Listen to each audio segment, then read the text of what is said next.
I need to introduce the most deadliest region.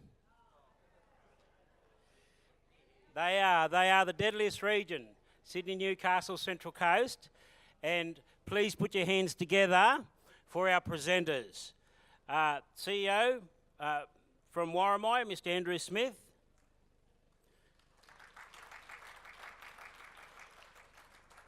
Darkinjung Local Aboriginal Land Council Chairperson Matthew West.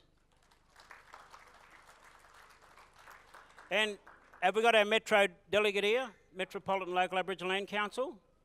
Is Laparoo's here? Chris? Lapa, you're not here? Are you ready to, you want to do the presentation to backfill or you're fine? All right, okay. Now, please. So we get extra time. And I'm telling you, these deadly presenters, mate, they're going to set the benchmark. No, look, yous are all deadly. And it's now your time to share what's happening in the network. So out of respect, I think we just sit back and listen and support the good work that's going on in the network, because without yous, we have no land councils. Thank you.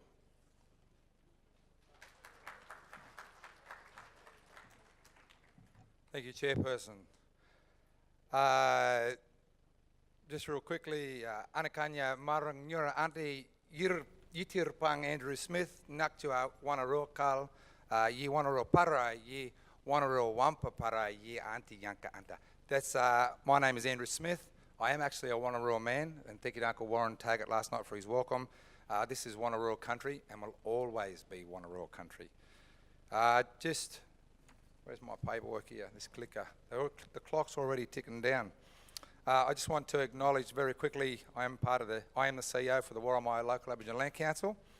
I was one of the new kids on the block 13 years ago. It's been a long run, eh? Mr. Chair, my deadly chairperson over here, Mr. Lee Ridgway, acknowledge him. We're part of, in our boundary area, there are only 3 quick presentations. I think there's the same for each of the regions. But we are made up of 11 land councils. Just pay my respects to Warramai, Mindaribba, Awabakal, Wadaba, Biraban, Darkinjung, Laparus, Metropolitan, Ganangara, Deribin, and Tharawal Laux, who are all in the room except for Metro, who send their apologies and have asked me if I could just quickly touch on their presentation. Okay, so I might, we get started. I'm just going to quickly talk a little bit about Sand Dune Adventures. So most of you may have heard, we're the lads on the coast that are running the quad bike tours on the largest coastal sand dunes in the Southern Hemisphere. And this is, and we are, from administration rags to riches story, which is real deadly. So I'll share that with you. Here we go. Erica Schmitz told me that the video will play.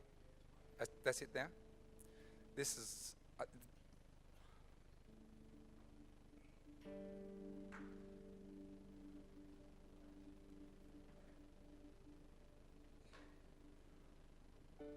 Magnificent and breathtaking, the Wonnarua Conservation Lands are the largest sand dunes in the Southern Hemisphere. 32 kilometres of dunes reach heights of over 30 metres. A majestic moonscape of sand host to magnificent ancient middens, home to teeming native animals and plants, and home country for the Wonnarua people. It's the one place where people can come and they can be exposed to a richness of bushland that has a vast number of medicinal and food and tool resources for Aboriginal people. The sand dune landscape, which gives them the impression that they're out in the middle of the Sahara or Dubai or somewhere of that nature. And also the beautiful views of the sweeping coastline.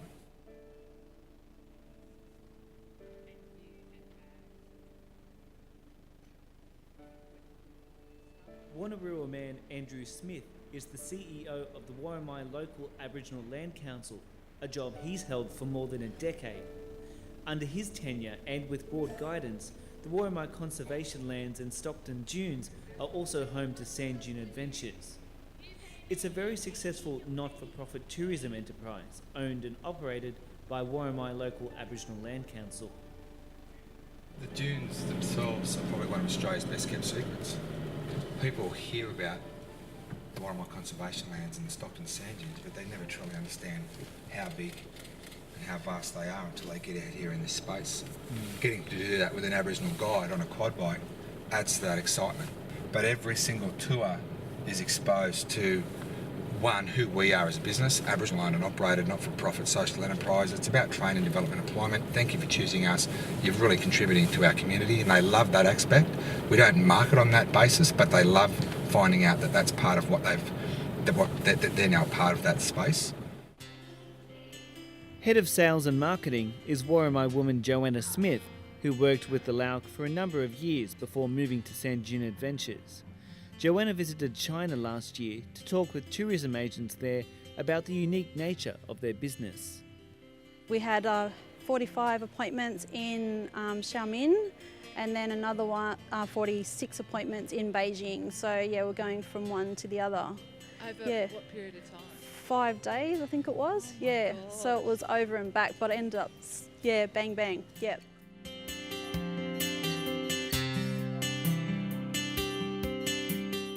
Back home, the Worimi team makes sure all tourists, local and international, stay on track. Once they get out onto the sand dunes, we make sure that we don't go across any vegetation or through any of the waterways, because we have freshwater lagoons out there in the midden sites.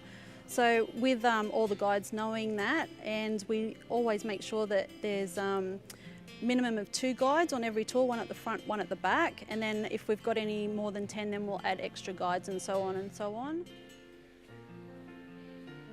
And that mix of culture, environmental care and quad bikes has seen Sand Dune Adventures win a raft of tourism awards, including gold in the Aboriginal and Torres Strait Islander tourism category in the 2016 North Coast and Legendary Pacific Coast Tourism Awards.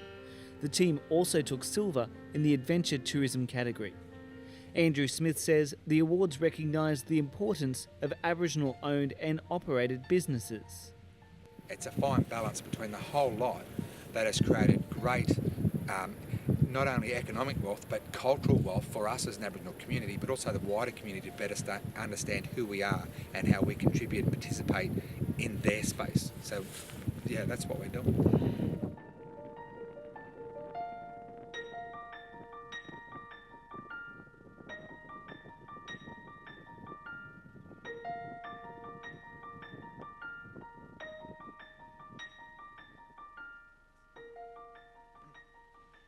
Okay, Dilly. Thank you. So there's been a lot of changes since that. That's about 2 years ago, that video. That big quad bike shed, that's all renovated now. That's a beautiful big cultural heritage education centre. We've got 110 schools on our books doing some great things in that space. Moving on. Oh, I'll go back one. Oh, there we go. So we go around the world now. It's a blessing. Get around the world and we promote who we are. We've got contracts now in China, Southeast Asia, New Zealand, across the Americas, certainly in India and that as well. And last year we actually knocked over Uluru and Great Barrier Reef, and we were nominated as the Gold Award winner for the best Aboriginal culture in Australia. So we are really proud of that. So a couple of things, I'll get through this quick because there's a couple of presentations. When we're doing our stuff, who are we and where we are, we talk about that sort of stuff. So the industry's, it's very fragile, and if you're going to join the tourism industry, you've got to make sure, there's a couple of little key points there that I'll share with you at the end of this really quickly. So we do guided quad bike tours, trying to help the industry understand how you get Aboriginal culture on a quad bike can be a bit difficult because they just think we all wear lap, shake a leg and play didgeridoo, which we know is not the truth. We're contributing to the local economy and doing great things. And certainly we do offer those cultural elements through a lot of our businesses, but this is a social enterprise, not-for-profit. So we dangle a quad bike, we do buck shows, hens parties, we do birthday parties, we do it all, and we can do groups of anywhere up to around 80 to 90 people at a time. So I'll just move through this real quick. We operate 7 days a week. Tourism never sleeps. You need to be able to respond effectively straight away on the bat. When you've got them agents sitting in China, just because you're asleep, they're not asleep, it's daytime over there, so you've got to be ready to respond. Large and small groups. You can see there, we've got the Chinese groups and that there. We operate our tours. Our safety is obviously number one. 400cc quad bike can be quite large. and it's very important to make sure that you have all of your safety, all of your public liabilities, insurances and workers' comp, all that stuff needs to be in place. So we can see a couple of our lads doing some of the stuff out on country, sitting around the circle there having a yarn about story, digging for the fresh water. The fresh water out there is 16% cleaner than our tap water, and you get it right next to that salt there. So they are the largest coastal sand dunes in the Southern Hemisphere, one of Australia's best kept secrets, and exclusive access. That's one of our unique selling points. When you are in this industry, they want to know, well, what's different about you? Because there's, when they talk about Aboriginal culture and coming up the coast, we say we're only an hour and a half north of Sydney once you get out of the CBD, because it takes an hour to get out of that. But the reality is they can get off a plane or a boat in Sydney and see a brother or sister doing Aboriginal culture, shake a leg, playing a didge and that at Darling Harbour or at the Rocks or at the Quay. What's going to make them want to get in a car and drive an hour or 2 hours up to visit us? What's your unique selling point? What is the difference? What is the different thing that you have that you can offer? So ours is obviously the big sand dunes and quad bikes, and that gets them up there.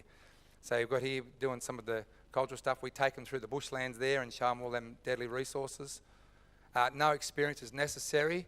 Yes, that looks quite daunting, but I guarantee by the end of the tour, we'll be telling you to slow down, because sometimes people's confidence exceeds their ability to ride. But that's all right. Have we seen people come off? Yes, we have. It's not funny until we know they're okay, and then we laugh at them. Okay, so we are child friendly, so you've got to identify your market and work effectively to them. Some recent photos. So we do a lot of stuff, quality equipment, sunset tours. You know, it's a great experience and we love doing what we do. The reality is our land council was in administration right up until the end of 2006. In we came out of administration at that period and we were $6 million in debt.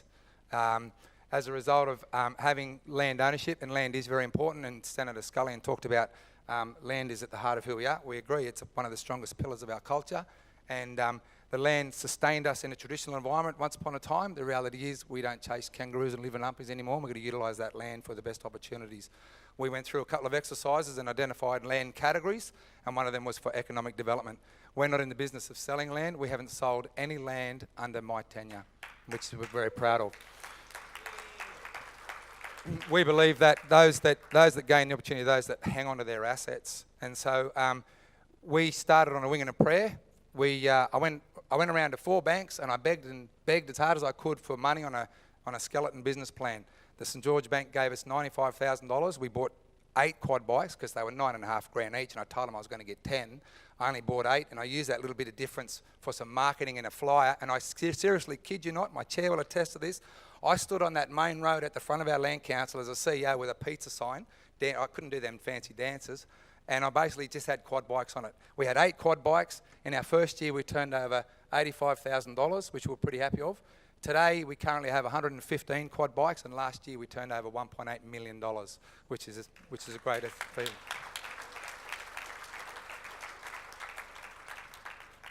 So obviously, it's important to understand your market. We tell people to come and play in our sandpit. A couple of quick tips for you before I jump onto the Metro presentation, because I know we are short of time. I apologise for that there. Okay.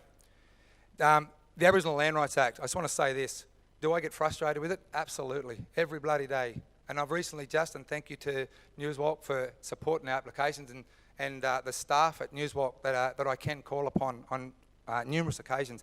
It's probably one of the most complicated, complex and highest levels of compliance legislations in the world, if not just in New South Wales. But the fact that we can navigate it effectively and use it to our advantage shows that we can actually do it better than mainstream, because they don't have to do all that. The fact that we can kick goals while we're navigating that piece of legislation says that we're actually smarter than them. So we don't need to be felt that we are oppressed by that stuff. I mentioned earlier that culture is a pillar of our foundation. Land gave birth to us as people. Land also created our language, which gave it to us, and that gave us story, and our story is everything. That's very important. A couple of things about starting a business. You've got to forget the clock. Time is an illusion, and it's non-linear, especially in our culture. They say the dream time. Time added to that word dream tells the wider community that that was the place once when. I'm telling you that the dreaming was, is, and it's still to come. So I start saying the dreaming, don't say dream time, because time, and when business, time is irrelevant. You've got to be available. You've got to run it like it's your own business. Don't be like, oh, well, I'm the CEO, I'm getting paid over here, and I work from 9 to 5 and go home. You've got to be available. You want to run a business, you've got to pretend it's your blood, sweat and tears and your bread and butter. If it doesn't work, then they're going to come looking for you. Steal ideas from everyone and everywhere. That's really good. And respect your competition. The day you stop respecting your competition is the day that you're going to fall over. Samsung are too busy worrying about what Apple's doing. Apple don't give a crap what Samsung do. Samsung is a superior product. But you wouldn't know that because Apple's marketing is all about Apple, Apple, Apple, Apple. Whereas Samsung's too busy about going, oh, Apple's crap, Apple's crap. They're too busy worrying about that stuff. Respect your competitor and make sure you focus on your own product. Your employees are your best asset. All of this stuff, this $1.8 million, it means nothing if we leave our people behind. We're about to finish stage 3 of a $9.5 million development at the Wonnarua Culture Centre. The heart of our organisation is people. People are first and foremost. And if you do this without the people, then you've just got an empty shell and your spirit's going to die. So make sure you do stuff with your people in mind. Every meeting, everything you go to is about your people. And your employees are your best asset. Train them well. But we all know that, oh, cuzzo, sister's brother's auntie's wife needs a job, so we throw them in there untrained and then we want to griddle them and skittle them for not doing the job. Train now, people. Don't worry about handouts. Yes, certainly hand-ups, but our people are our best asset and we need to use them. And they're smart. We've got a lot of smart people in our... Hey, we've got one young girl, dropped out of school in year 7, and she just did the Royal Australian Air Force competency aptitude test, and she scored higher than them fast jet pilots. Our people are smart and we need to respect that. Identify your market and spare no expense on your marketing. Shout to the world, we're here, come and visit us. And you need a plan B. If things are going obscure, you've got to be flexible and make sure that you're moving with the industry if you're going to get into tourism. And my only advice is have a go, dive in the deep end and ask NSWALC for permission later.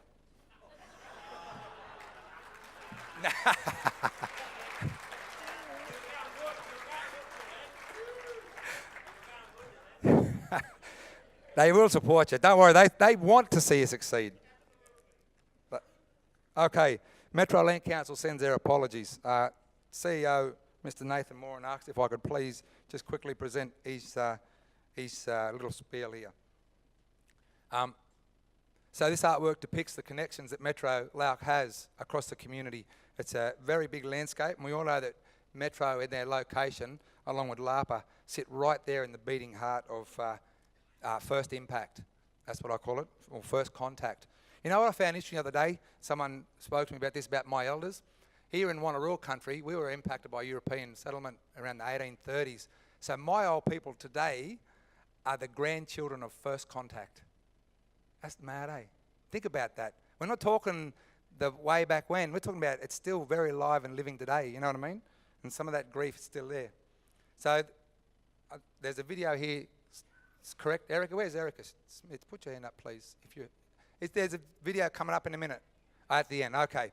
So Metro commemorated 80th anniversary of the day of mourning protest that happened in the 26th of January 1938.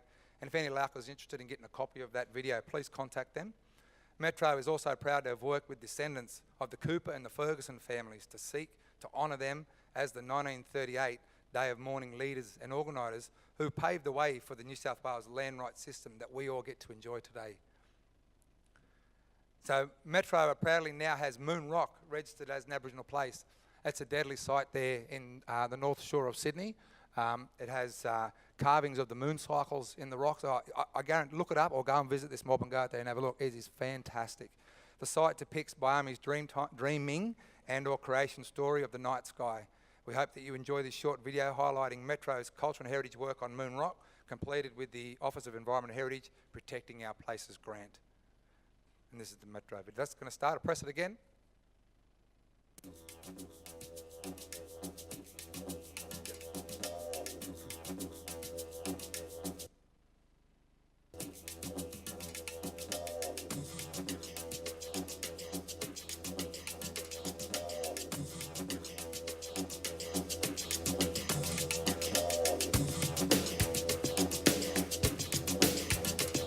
Metropolitan Local Aboriginal Land Council, in consultation with the funding body, Office of Environment and Heritage, has undertaken works to protect, promote and preserve valuable ecology. The majority of the valuable ecology that we've protected under the POP grant is contained in this site. This site here contains a very valuable plant species known as Camphildii, one of the oldest, if not oldest, living plants in the area, if not Australia.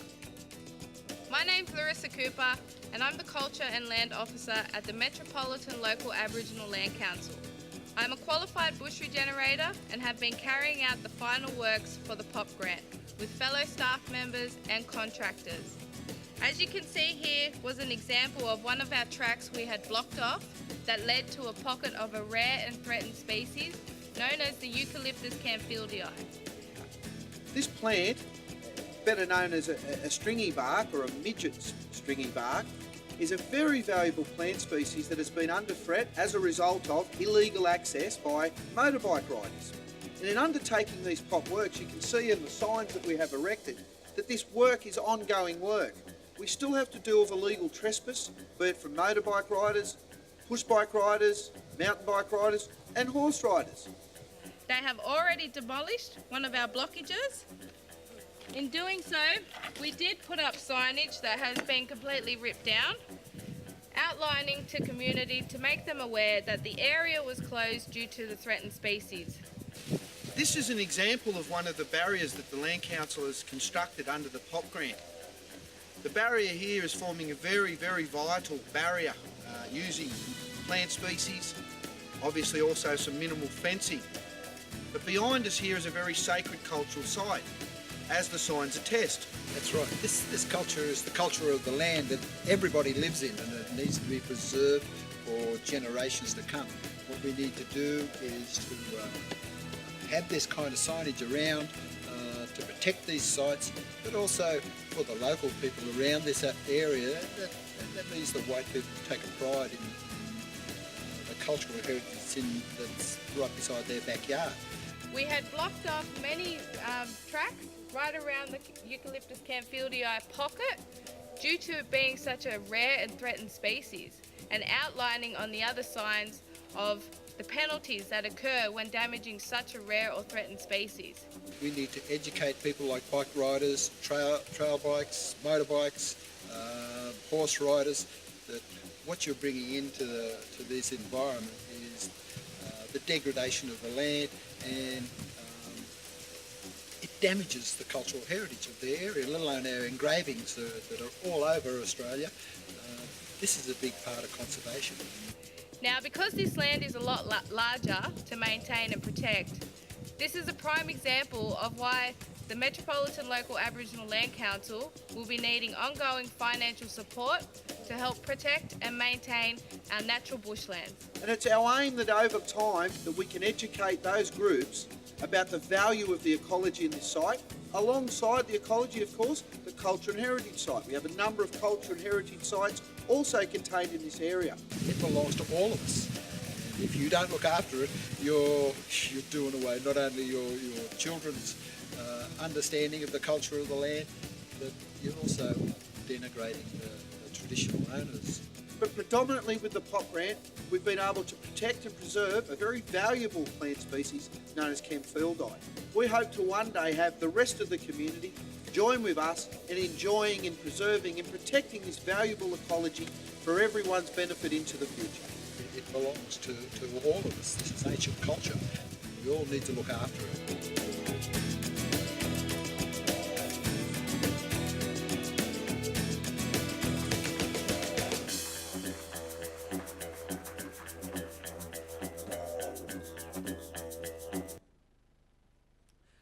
Good morning everyone, and thank you. I'll begin by acknowledging that we gather on the land belonging to the Wonnarua people, acknowledging their elders past and present, and also our youth through our hope for a brighter future.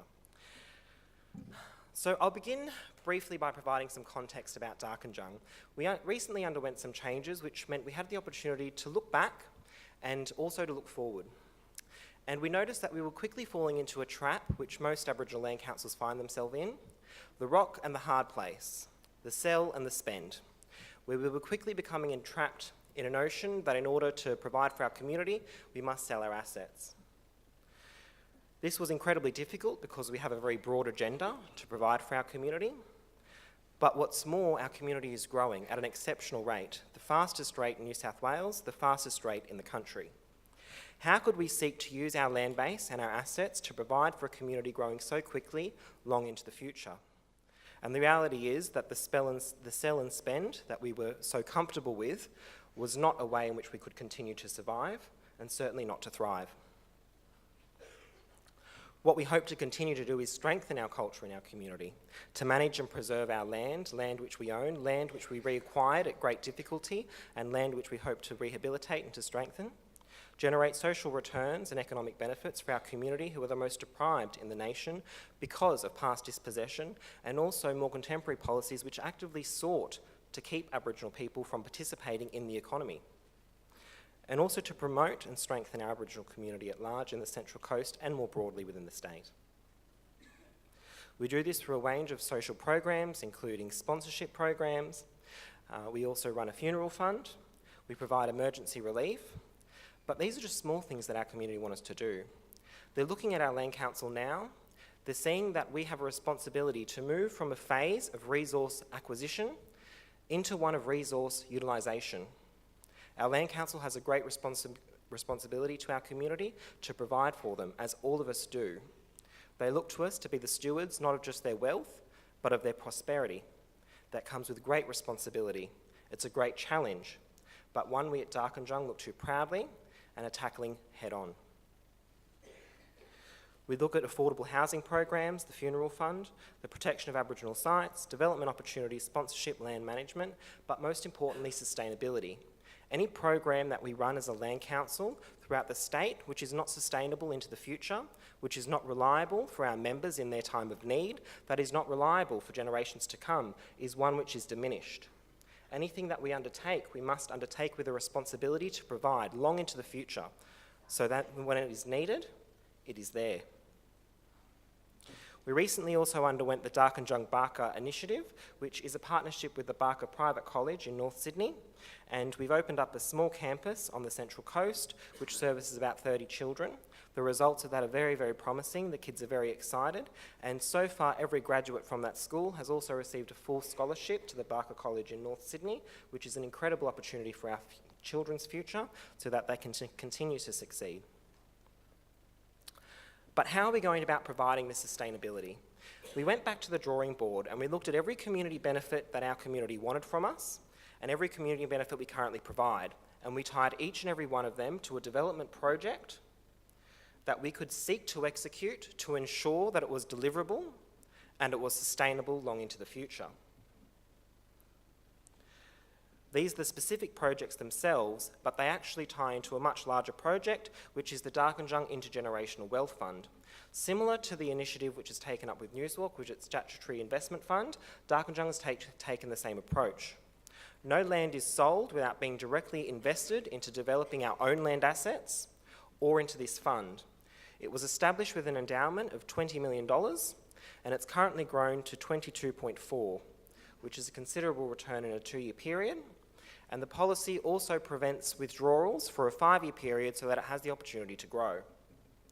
This is an initiative which we learned from NSWALC, which we think is incredibly important because it ensures that we are not depriving our future generations of the hard-fought land wealth that our ancestors have fought so hard for. It ensures that their land council is going to be there for years to come, that it grows, that it thrives, and that it prospers, which is an incredibly difficult thing to do. We all understand that land is not easily developable. It comes with incredible zonings, often zoned incorrectly, burdens such as native title, which must be dealt with up front at an incredible cost. So making sure that we give our future generations the best opportunity to succeed and to prosper is an incredible opportunity for Darkinjung to pursue, and one we do not take lightly. This is the growth of the fund, which we are incredibly proud of at Darkinjung, but since the midterms it has taken a bit of a hit. And I'm afraid that we couldn't actually put on a video for you like Wonnarua Metro because Darkinjung couldn't afford to produce one. So I've been told to try and save some time, so thank you so much. But if anyone would like to grab us while we're around and ask any questions, or I think most people know Jeff, who's our current CEO, we're very excited to have him, please feel free to grab us, and thank you so much for the opportunity to be here today.